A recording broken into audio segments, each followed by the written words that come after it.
Hi Pisces! Welcome po sa ating channel. At ito ay inyong daily Gabay Tarot reading for November 8, 2024. Please be reminded kung naka-resonate kayo, comment down. Kung hindi kayo naka-resonate, ibigay niyo po sa iba kasi general reading po ito. This is for you Pisces ngayong November 8, 2024.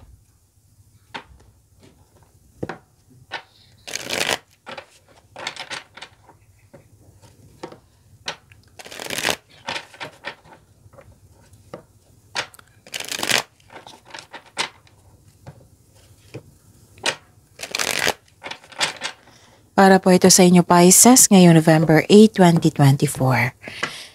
Maraming salamat po sa inyong patuloy na suporta at maraming salamat din po sa mga hindi nag-skip ng ads. Gamitin ang reading na ito bilang gabay lamang sa mga hindi pa nag-subscribe. Subscribe na po kayo at click bell notification para malaman nyo na may bago tayong video. Para sa mga gusto magpa-reading po, may lumabas dyan sa screen nyo ngayon. Panoorin nyo po at sundin na ang instruction. Calling the attention sa mga suki ko dito na Pisces, open na po ang inyong monthly Gabay Tarot reading for November 2024. May 6 months from now reading tayo at love life reading po. So message me Pisces for schedule. Maraming salamat po.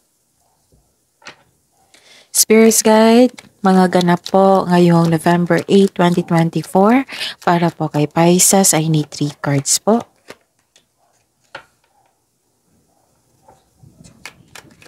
Pisces,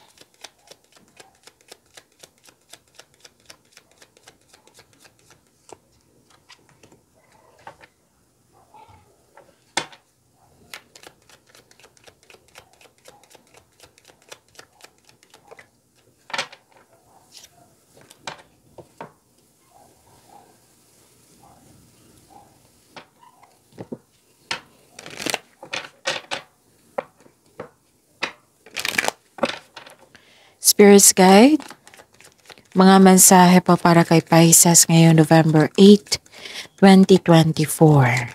I need 2 cards po.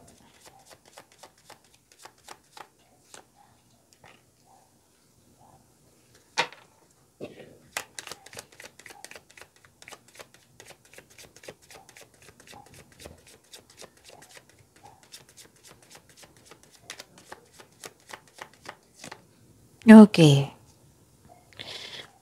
Pisces, ngayong November 8, 2024, may nakita ko ditong may taong nag-observe sa'yo, nag-spy sa'yo,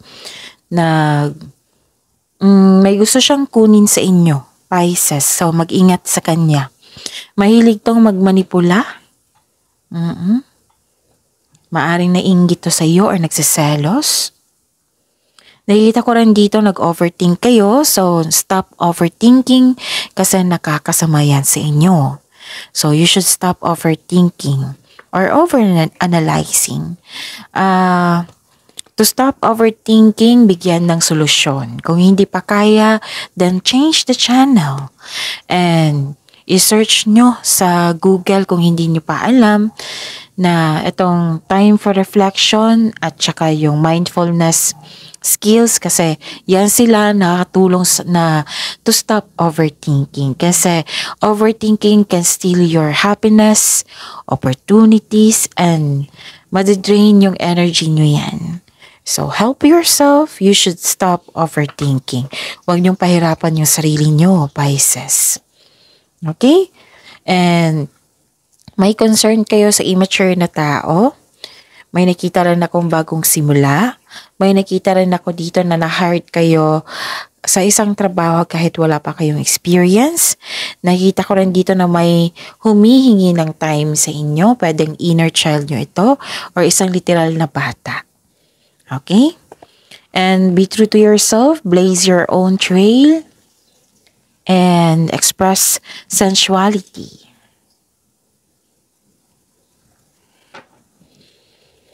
Spirits Guide, ano pa yung energy ni Pisces ngayong November 8, 2024?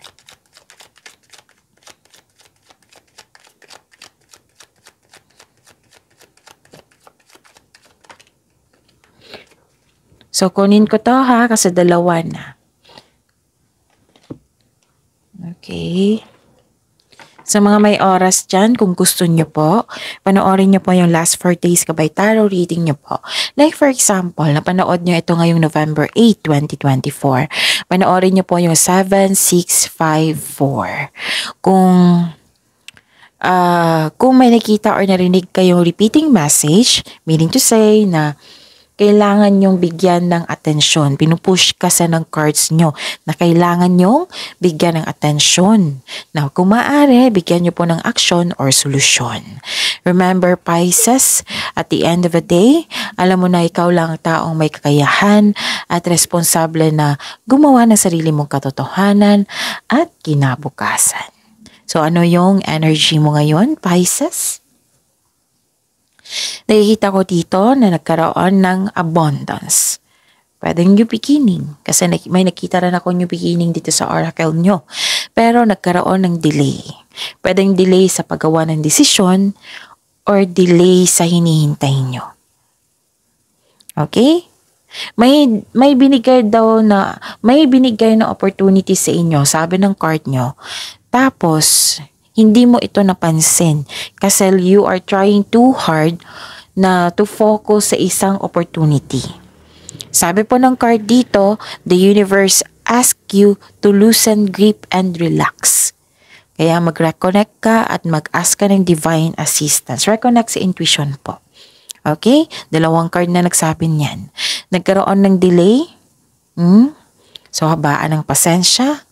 Pwede din delay sa paggawa ng desisyon. So, create a concrete plan para magkaroon na ng best decision or best choices. At ingatan ang kaperahan. Meaning to say, pwedeng may kumuha, nakaw, nawala, damage, or nagasta. So, ingat ha kasi dalawang card na po nagsabi dito na may balak kunin. Okay? So, at least na alam nyo na ngayon na kung ano yung intention ng isang tao na may balak kunin. Maaring itong pera or maaring nagastan nyo. So, at least ma-control nyo ito. So, control on overspending. Okay? Kasi ayaw ng cards nyo na mamblema kayo sa kaperahan, na magkaroon ng disbalanse sa inyong budget or sa inyong ipon.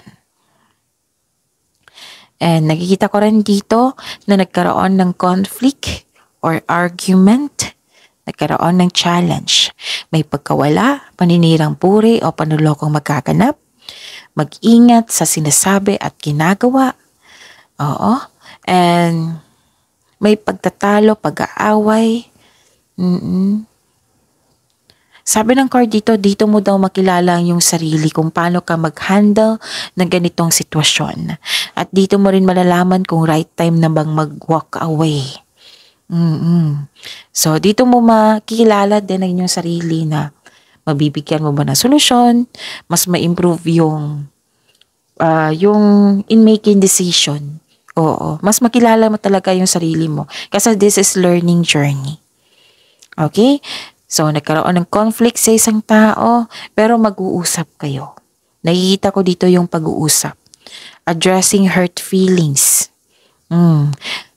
Addressing hurt feelings often leads to improved communication.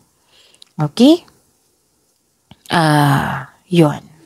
Makinig talaga. Dalawang card na nagsabi dito na makinig po daw kayo sa inyong intuition. May toxic traits dito eh.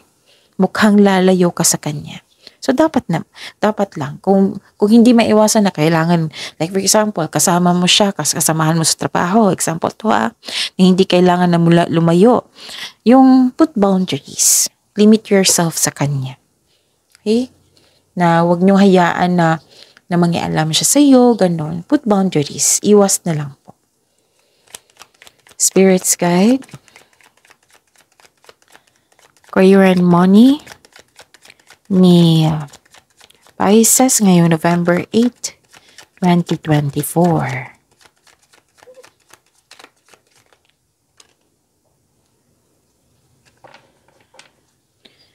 And the clarification of this card po.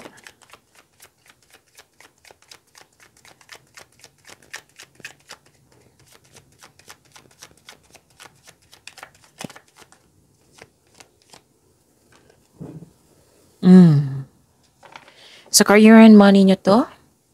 Pisces, tingnan natin. Okay, andito din siya.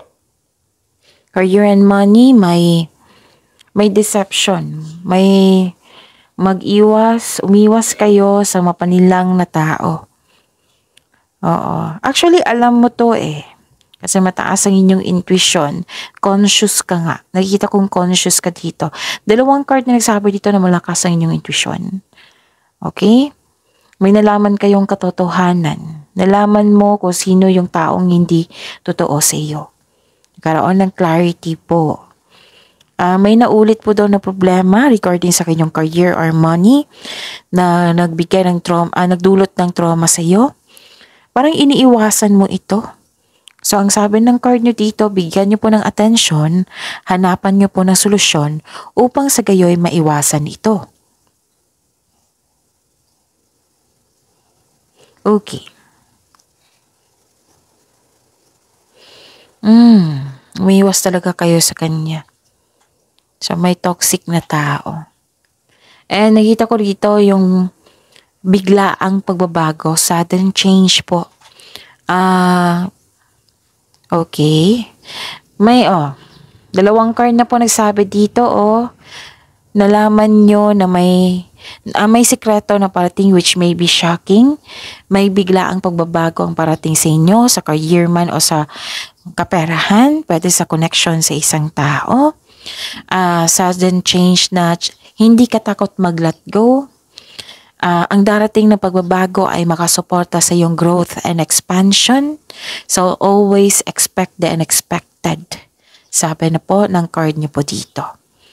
Okay? So, may pagbabago. Ano pa?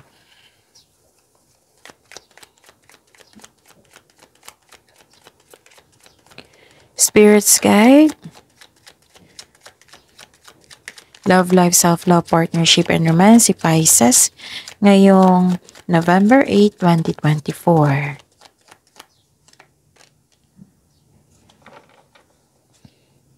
And the clarification of this card po.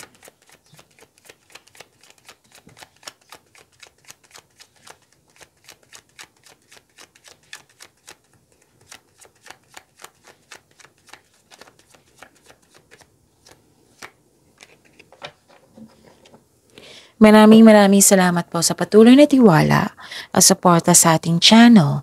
At maraming salamat din po sa mga hindi nag-skip ng ads. May hindi nagkasundo talaga. Ilang beses na lumabas dito. From here to here. May hindi nagkasundo. Nagkaroon ng frustration. Disbalance sa inyong emotion. May separation na ganap. Pwedeng literal na separation, pwedeng separation na hindi nag-usap muna. Nagkaroon ng space, pwedeng separation of responsibilities, separation na kailangan mong lumayo para sa future nyo. Basta may ganap na separation at hindi nagkasundo. Pwedeng promise yung tao sa'yo na hindi niya na-meet yung promises niya at na-disappoint kayo sa kanya. Nalilito ka rin sa paggawa ng desisyon dito. Nakita ko talaga yung failure sa connection sa isang tao. Nagkaroon kayo ng loss of connection. Hindi kayo nagkasundo. Pwedeng nangyari na ito na naalala nyo po. Pwedeng nangyari ngayon. Pwedeng nag-usap kayo, nag-decide, may gagawin kayong desisyon na hindi kayo makagawa ng desisyon kasi nga may tutol. Isa sa inyo tutol. Hindi nagkaroon ng balanse sa inyong connection. Pwede din naging dependent ang iyong partner, ang isang tao sa iyo. Na yung, anong tawag dito? Yung napuno ka na. Kasi too much dependent yung tao sa iyo. Okay? So, to fix the imbalance, alamin mo kung bakit kayo hindi nagkasundo. Baka dyan kayo makagawa ng solusyon. Yung sabi ko sa inyo parate na makatulong yung journal or diary kung wala kayong tiwala sa ibang tao, para masuri mo kasi lahat na yung nangyari, lahat yung pakiramdam nyo, nilipat nyo sa pahina, tapos babasahin nyo, dyan mo matatagpuan, dyan mo magkaroon ng, kasi may clarity eh, dyan mo malaman din na hindi pala kami nagkasundo sa ganito, bibigyan mo siya ng solusyon, mas makilala mo yung sarili mo at yung taong yun, na mas anong tawag dito, magkaroon ng clarity na hindi pala nakakatulong yung pagiging dependent ng tao sa iyo. Na pwedeng naging spoiled, na-spoiled mo siya. Pwedeng ganun, may ganap na ganyan na hinihintay ka lang niya para kumilos muna bago siya kumilos. Pwedeng may ganap na ganyan. Basta hindi kayo nagkasundo, tutol, pwedeng tutol kayo or tutol siya, kaya hindi makagawa ng best decision. Okay? So, yun. Kailangan mo ditong mahalin ang iyong sarili. Love yourself more. Okay? Love yourself more. Yun. Ano pa?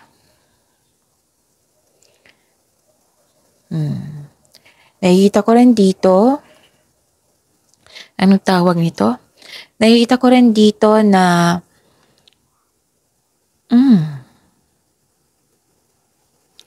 long-term abundance and steady progress.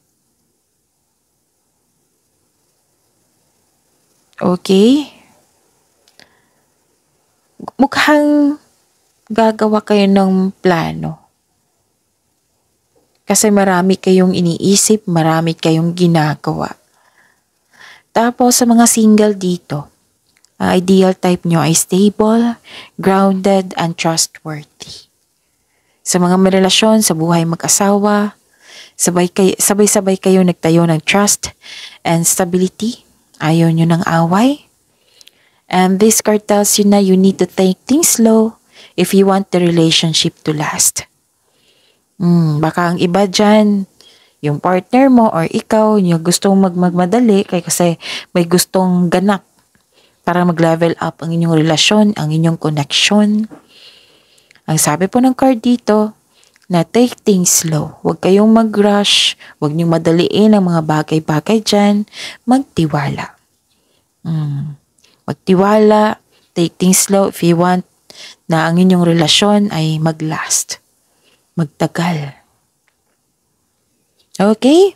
Tapos, yun.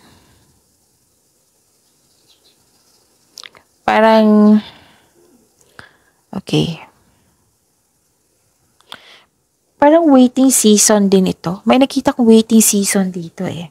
Pero you have long-term abundance. Naging steady naman. So, sikapin nyo na huwag kayong mag-overthink kasi nakakasama yan sa inyo.